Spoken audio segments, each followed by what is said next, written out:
Hello, welcome, and today we're learning about petty cash. So what is petty cash? Well, it's the amount of cash kept on hand to pay for minor expenditures such as pens and paper.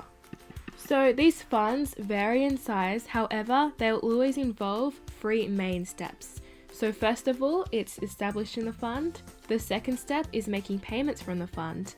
And the third step is replenishing the fund. So with establishing the fund, suppose a company writes a check for $100, cashes this check and places it under the care of a custodian. Let's call her Zoe. A journal entry is then made by Zoe to record the establishment of the fund.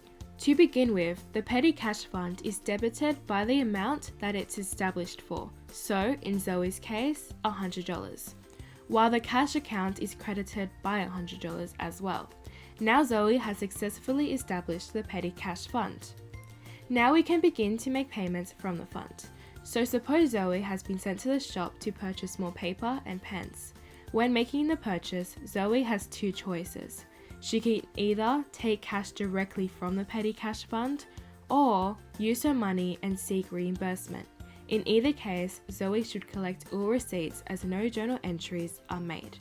So then how are purchases recorded, and what if funds are running low? This brings us to the final step, replenishing the fund. These are the way purchases are recorded. To do this, a petty cash replenishment report must be created to calculate the amount to bring the fund back to its original balance, in addition to total receipts. For example, in the petty cash fund of $100, less remaining in the fund is $15, and cash required to replenish the fund is $85. Receipts are also added up, and in this case, it's equal to $85. Just a tip, the total receipts should match the cash requested to replenish the fund, and in Zoe's case, she is successful, so congratulations. But what if these don't match up and results in a discrepancy? Well, it could be due to Zoe giving away too much change or that she didn't obtain all the receipts needed. When this happens, the temporary expense account, cash over and short, comes in, where the discrepancy is charged to it.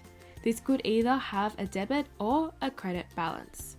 In the example of Mia's Bakery, the amount required to replenish is higher than the total receipts, which means it's cash short. The $2 is then debited to the cash over and short account, which brings the total cash in the fund back to the original balance.